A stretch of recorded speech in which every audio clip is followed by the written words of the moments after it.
حضرت سیدنا انس رضی اللہ تعالیٰ عنہ آپ اس حدیث کے راوی ہیں، آپ فرماتے ہیں کہ ایک مرتبہ حضور نبی کریم صلی اللہ علیہ وسلم کی بارگاہ کے اندر ایک اعرابی آیا، ابھی اس نے کلمہ نہیں پڑھا تھا،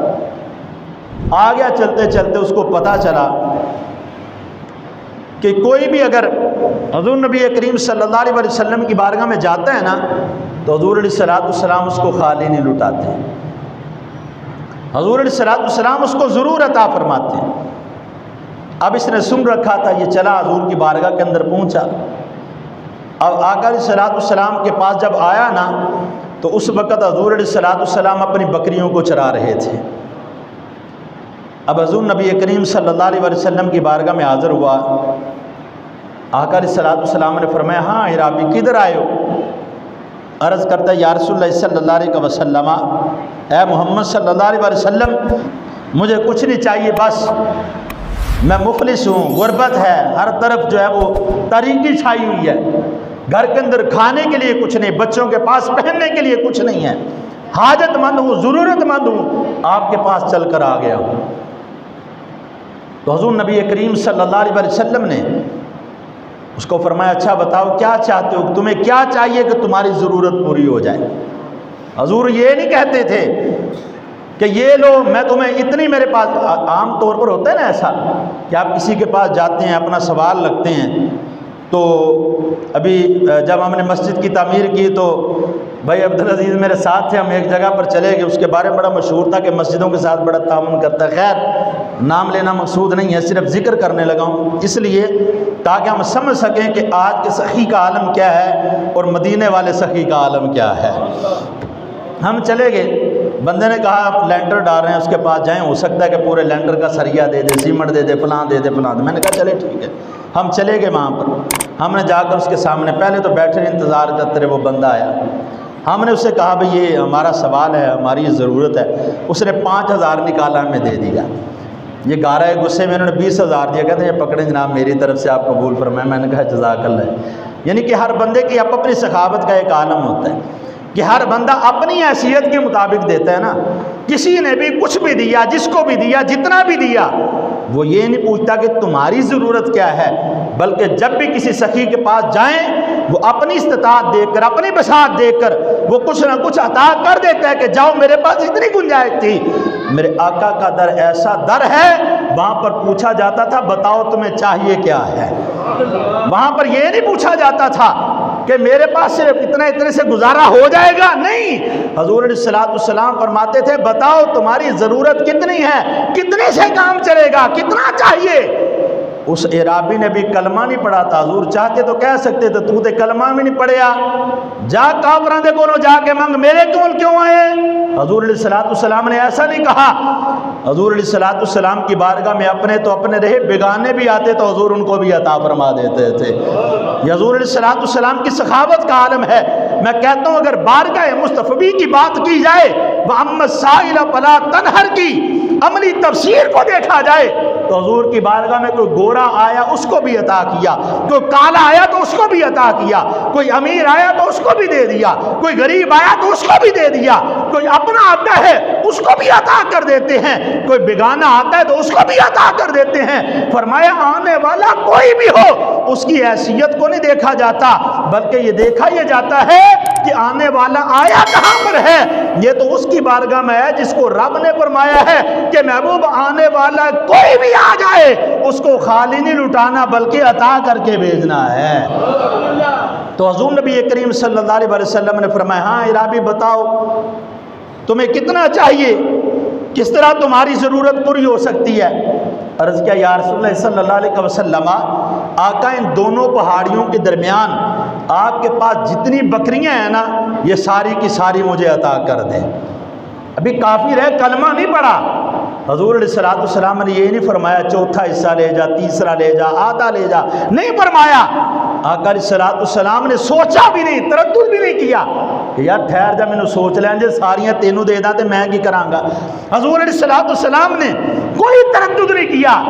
اعرابی کو دیکھا فرمایا اچھا ساری بکریاں چاہیے؟ عرض کیا ہاں اے محمد صلی اللہ علیہ وسلم ساری چاہیے۔ حضور نے فرمایا ان کو لے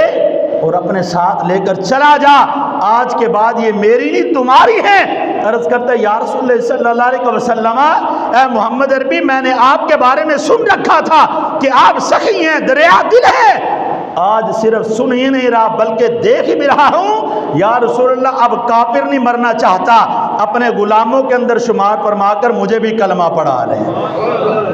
عرض کیا یا رسول اللہ کلمہ پڑھا کر اپنے غلاموں کے اندر داخل کر لیں، اب کافر نہیں مرنا چاہتا، مسلمان بن کر آپ کا غلام بن کر زندگی بسر کرنا چاہتا ہوں۔ حضور علیہ السلام نے فرمایا مسلمان ہو جاؤ، لیکن ہم نے جو کچھ تمہیں عطا کیا واپس نہیں لیں گے، یہ آج بھی تمہارا ہے، کل بھی تمہارا ہے، جاؤ ساتھ لے جاؤ، اللہ تمہاری حاجتیں پوری فرما دے گا۔ یہ حضور نبی کریم صلی اللہ علیہ وسلم کی سخاوت کا عالم ہے۔ یہ آقا علیہ السلام کی بارگاہ کے اندر جس نے بھی جب بھی جیسا بھی سوال کیا تو حضور نبی کریم صلی اللہ علیہ وسلم نے اس کو خالی نہیں لٹایا۔ اس لیے سیدی اعلیٰ حضرت علیہ رحمٰن نے فرمایا واہ کیا جود و کرم ہے، شہ بتہا تیرا، نہیں سنتا ہی نہیں مانگنے والا تیرا۔ ہم نے سیدی اعلیٰ حضرت کو اپنا امام اس لیے نہیں مانا کہ وہ فقط ایک شاعر تھے، ہم نے امام اس لیے مانا کہ وہ شعروں کی صورت میں بھی یا قرآن کی آیت کا ترجمہ کرتے تھے یا پھر پیارے مصطفیٰ کے فرمان کا ترجمہ کیا کرتے تھے۔ تو سیدی اعلیٰ حضرت علیہ رحمہ کیا فرماتے ہیں، فرش والے تیری شوکت کا علو کیا جانے کہ یا رسول اللہ آپ کی بلندی کیا ہے، آپ کا مرتبہ مقام کیا ہے۔ فرش والوں کو آپ کی عزت، آپ کی رفعت، آپ کے مقام کا کوئی علم نہیں ہے۔ خسروا عرش پہ اڑتا ہے پھریرا تیرا۔ یا رسول اللہ آپ کی بلندیاں تو یہ ہے کہ آپ کا جسم اطہر کتنا عربہ والا ہے کہ یا رسول اللہ زمین پہ پھرنا تو بڑی دور کی بات ہے۔ ہم نے بلکہ صحابہ کرام علی مردوان نے آپ کی زبان اقدس سے سن رکھا ہے کہ یا رسول اللہ آپ کا جسم اطہر تو عرش مولا کی طرف بھی سفر کرتا ہے۔ فرش والے تیری شوکت کا علو کیا جانے، خسروا عرش پہ اڑتا ہے پھریرا تیرا۔ یا رسول اللہ آپ کا جسم اطہر تو عرشوں کی سیریں کرتا ہے، فرش والے پھر تیری بلندی کو، تیرے مرتبے کو، تیرے مقام کو کیا جانیں گے۔ پھر سیدی اعلیٰ حضرت نے آگے فرمایا میں تو مالک ہی کہوں گا کہ ہو مالک کے حبیب۔ آپ نے یہ شعر کس لیے کہا؟ آپ نے یہ شعر اس لیے کہا کہ کائنات والو سن لو کہ ہم رسول اللہ صلی اللہ علیہ وسلم کو مختار کس لیے مانتے ہیں، مالک کس لیے مانتے ہیں، ہم اپنا وارث حضور کو کس لیے کہتے ہیں؟ ہم اس لیے کہتے ہیں کہ آپ خدا کے حبیب ہو تو جو خدا کا ہو جاتا ہے پھر سب کچھ اس کا ہو جایا کرتا ہے۔ کہ یا رسول اللہ صلی اللہ علیہ وسلم میں تو آپ کو مالک ہی کہوں گا کہ آپ مالک کے حبیب ہو، کس لیے کہ یعنی محبوب و محب میں نہیں میرا تیرا۔ کہ یا رسول اللہ جدوں کوئی کسی دا ہو جاوے تے پھر میرا تیرا نہیں رہندا، بندہ کہندا یاری بھی لانا ہے تے نالے کہنے تیری ہے تے میری ہے، تیری تے میری ہے، او جدوں یاری لا لی پھر تیری میری نہیں، جو کچھ میرے وہ سب کچھ تیرا ہے۔ اے دنیا دا دستور ہے تے سوچو خال کے کائنات دا دستور کے نالا ہوئے گا، پھر او دی محبت دا مقام کی ہوئے گا۔ اے تے میری تے تیری دوستی دا معیار ہے کہ میں کہنا یار بھی کہنا ہے تے تیرا میرا بھی کرنا ہے۔ تو سیدی اعلیٰ حضرت نے اس لیے فرمایا کہ جس مقام پر جب بھی دیکھو، جہاں پر بھی دیکھو، جس نے جو بھی سوال کیا